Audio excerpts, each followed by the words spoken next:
If you don't take care of your body won't take care of you. That's a very simple fact. Today we have Dr. Vipin VP with us, who's a senior specialist endocrinology with Esther Medicity, Cochin. Welcome to the show, doctor. Thank you. Well, let's move on to the first question. That is, prevalence of diabetes is more in this generation, the youth. So, is there a way to understand this, the causes and different types of diabetes prevalent? If you see the prevalence of type 2 diabetes mellitus all over the world as compared to the previous decade, this decade as well as the future decades will be showing an increasing trend. The Indian scenario is also not different. In 2013, the International Diabetic Federation conducted a study in India, and they have found that 65 million people are affected with type 2 diabetes mellitus. It is going to be like 100 million by the year 2030.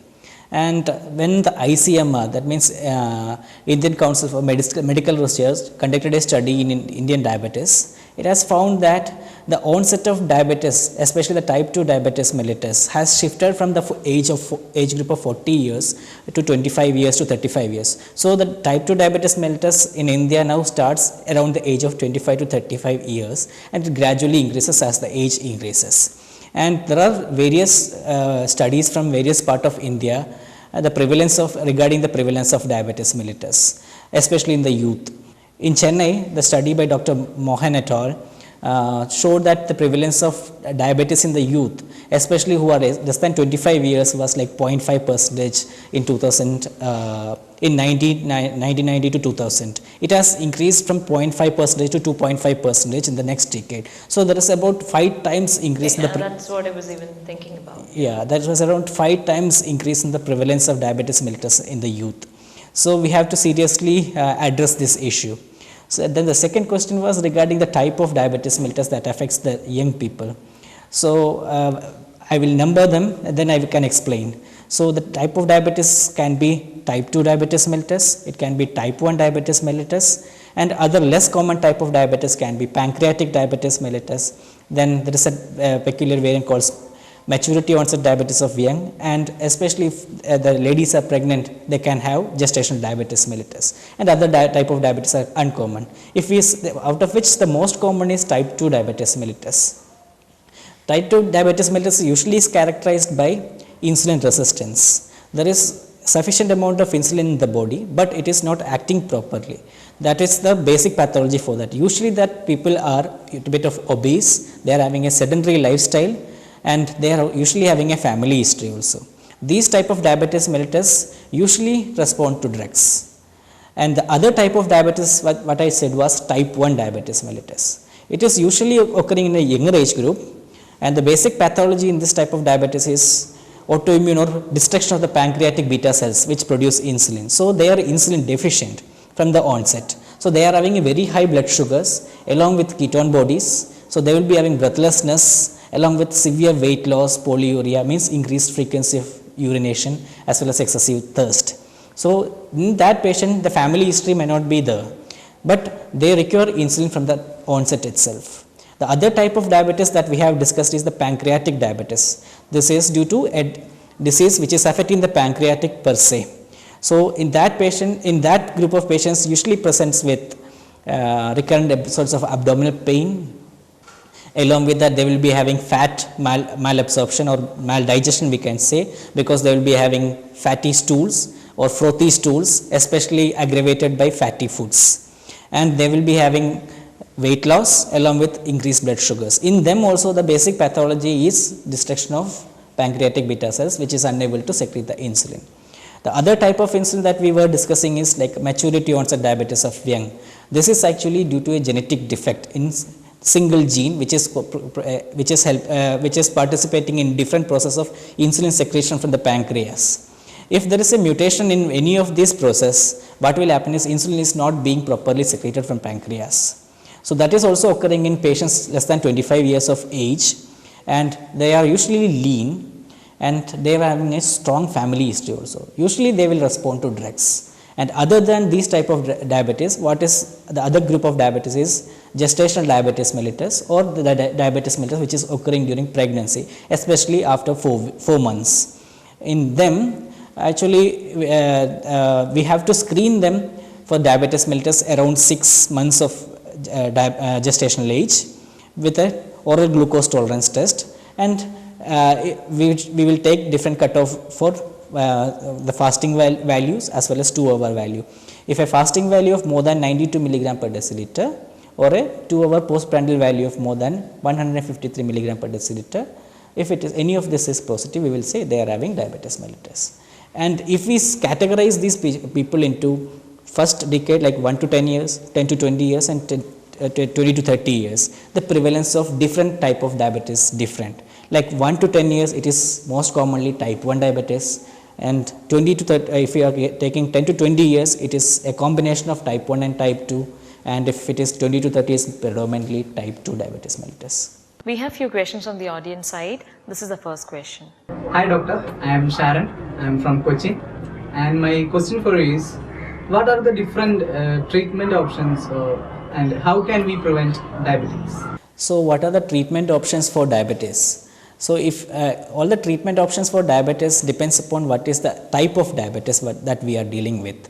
So basically, if you are dealing with a type 2 diabetes mellitus, we have already discussed, it is because of lifestyle changes as well as insulin resistance. So the main treatment options for type 2 diabetes mellitus are, one is diet and second is exercise. After that only comes drugs. So regarding the diet part, so as we know, the diabetes as well as obesity, all these problems occurs when we consume more calories than what we require. So for an adult male, usually if they are having a moderate activity of lifestyle, they require around 1600 to 1800 kilocalories per day. For a female, it will be around 1400 to 1600 kilocalories per day. So if we consume excess of calories, that will produce obesity as well as insulin resistance. So we advise all our patients with type 2 diabetes mellitus is to reduce your calories. How can we reduce your calories? So first thing is we can decrease the portion or the size of the portion that we eat during each meals. Like if, for example, if you take 3 chapatis or 3 doshas for a breakfast, you can reduce that into 2. So that will cut around 25% to 30% of your calories. And second thing is, if you are taking like 3 full spoons of rice during lunch time, we can reduce that into 2. So like that, you can reduce the portion size. That will reduce the total amount of calories. And second thing is, actually what we can do is, we can cut the in between meals. So if you are eating a heavy meal in the evening time, you can cut that. And if you are taking something in between, we can reduce the amount of that calorie also. And a third thing is, we should definitely avoid high calorie foods, especially junk foods, the ice creams, chocolates, etc. That way we can reduce the amount of calories that we are taking. And we always tell them, you should have a proper timing for your meals. That is very important. And the second part is, what we are discussing is like exercise. Always we will tell type 2 diabetes mellitus patient, you should have around minimum of 30 minutes of aerobic activities per day. That is to maintain your weight and to improve your insulin sensitivity. And if you are having significant overweight or obesity, you can increase that exercise timing to up to 1 hour per day. So that will definitely improve your insulin sensitivity. And the third part that we were discussing for the type 2 diabetes mellitus treatment is drugs, because they usually don't need insulin treatment from the onset, because they are already having sufficient amount of insulin. What the problem is, the insulin is not acting properly. So we will start them with insulin sensitizing drugs, mainly metformin. The other types of drugs are added subsequently if the blood sugars are not controlled, like gliptins. It's a group of drug called gliptins, which also increases the insulin activity. Then there are sulfonylureas drugs, then others for lot of many different classes of drugs. And for type 1 diabetes mellitus as well as pancreatic diabetes, the main pathology is insulin deficiency. So we will start directly with insulin in them. So we won't try other drugs for them, because it may not control the blood sugars. So if we start them on insulin, the diet as well as exercise part is applicable to them also. So everybody is having a fear regarding insulin. That is not true, because nowadays the insulin is one of the safest drug. It can be taken even during pregnancy, and there are different techniques to take insulin. Previously we used to do to take insulin with syringes as well as needles, Now it has been improved to insulin pens, and now insulin pumps are also available if the patient is affording that insulin pumps. So there are different treatment available for type 1 diabetes mellitus as well as pancreatic diabetes mellitus. So all this treatment depends upon etiology of diabetes mellitus. For pregnancy, gestational or gestational diabetes mellitus, the mainstay of treatment is insulin. Still, for milder degrees, we can control with diet, exercise, as well as some FDA approved drugs are also there. Doctor, the next question is this from the audience side. Hello doctor, my name is Parvati and I am from Aluva. My question is, what is polycystic ovary syndrome and how common it is in young girls? As the name implies, the polycystic ovary syndrome, it comes from the pathology of the ovaries in this condition. When the doctors examined the ovaries of this syndrome, they found that ovaries are studded with multiple cysts which are arranged in the periphery of the ovary. So, since the ovary is having multiple cysts, they coined the name polycystic ovary syndrome. And actually, it is one of the most common cause for menstrual irregularities in the young population, especially in the females of the adolescent age group as well as the youngsters. So, if we see the prevalence of polycystic ovary syndrome, worldwide the prevalence of polycystic ovary syndrome is between 5 to 10% in the reproductive age group. In India also the scenario is not different. Depending upon what criteria we use to diagnose polycystic ovary syndrome, the prevalence can vary a little bit. But in general, the prevalence is between 3 to 7% in India. There are 2 studies from North India and 1 study from South India, which showed almost the similar prevalence like 3 to 5%. So, in general, we can say the prevalence of polycystic ovarian syndrome is somewhere between 3 to 10% depending upon the community and depending upon the criteria that we use for the diagnosis of polycystic ovary syndrome. Well, I think we can see a lot of gyms, advertising on reducing the weight. I think the prevalence of obesity is really becoming more and more, and at least in this particular generation. So, how do we control that? Yes. So, we can discuss this. Like what is the prevalence of obesity and how can we define obesity and what are the treatment options for that. So, if we see obesity, we can define obesity by the criteria called BMI. It's called body mass index. It is calculated by body weight in kilogram divided by height in meter square. So, worldwide the definition of obesity, if we classify according to BMI, any patient who is having a BMI of more than 25 is called overweight. And more than 30 it is called obesity. Depending upon the body weight further, like 30 to 35 it's called grade 1 and 35 to 40 it's called grade 2 and more than 40 BMI is called grade 3 obesity or morbid obesity. But for Indian scenario as well as the Asian scenario, as we are having high risk as a high risk group for developing heart disease, diabetes mellitus and obesity, they have reduced the cutoff values. So, any patient who is having a BMI of more than 23 is called overweight and a BMI of more than 25 is called obesity in our scenario. So, depending upon this criteria, when a study was conducted in New Delhi, so around 80% of the both men as well as women were having a BMI of more than 23. That means they were overweight. And regarding the prevalence of obesity in the school going adolescent group, when a study was conducted in South India, the prevalence of obesity in this school going children was like 25%, and it was more in girls and it was more in the adolescent population rather than children. So, definitely the obesity is a big problem in the young population as well as in the adult population. So, we have to address this issue. So, the next step is always everybody asked, how can I reduce my weight? Is there any shortcut for that? Actually, for reducing obesity, there are no shortcuts. First of all, everyone should understand that the first step to reduce weight is motivation. So, we can divide the weight loss programs into one or two, like one is lifestyle changes and second thing is dietary changes and third thing is physical activity, and then only comes our medical therapy as well as surgical therapy. So, diet, exercise as well as lifestyle changes I already discussed, but we can have some more chat on that. So, diet, what we have to concentrate is we have to reduce the total number of calories. So if you are a person and you are having obesity, definitely what you consume is more than what you require. So you try to reduce 500 kilocalories of energy per day from what you eat.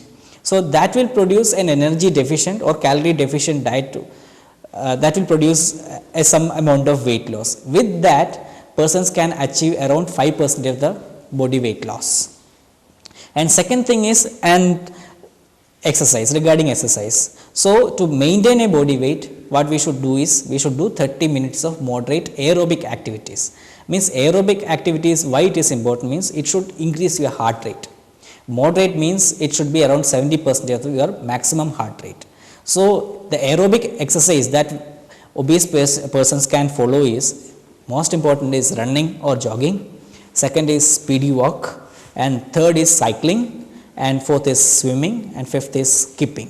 These are the exercise that they should follow rather than weightlifting. Instead of going to gym and lift a lot of weight, you can do this one. And third is what we discussed is lifestyle changes, because obesity mainly occur because of our sedentary life that we don't know, we don't consider. Everybody says I am walking, I am doing some exercise, but it is not like that. It is the amount of period that you sit idle, that is important. So each step per day counts. So whenever you are doing something, if you feel that you are sitting continuously for more than 90 minutes, then you should take a walk. You break that cycle and you take walk. Each step counts. So we can have many equipments that can measure our daily steps. You can download that in mobiles like pedometers or like S Health applications. There are so many things. So we can see how many distance in addition to exercise that we are walking. So we can say 10,000 steps per day will do for you in an obese patient. So we should try to achieve that much steps at least. Then if you have tried all these things and again you are unable to do weight loss, and depending upon the BMI you are having other treatment options. So to consider for other treatment options, the patient should be motivated enough, they should have tried exercise, they should have tried dietary restriction as well as calorie restriction, and they should be not having any addictions like alcohol consumption or smoking. In such people, if the BMI is more than 30 or if the BMI is more than 27 with comorbidities like diabetes, hypertension, obstructive sleep apnea or cholesterol abnormalities, we can help them by giving medications. There are different medications which are approved by FDA. FDA means Food and Drug Administration, that is in US. So the main class of drugs can be divided into two. One is acting in the periphery, means at the gut level, and second is acting at the brain level. Those drugs which act at the brain level is try to reduce your appetite or improve your satiety so that you don't feel hungry. And the second group of drug is to reduce your absorption, that won't absorb that much calories from your gut.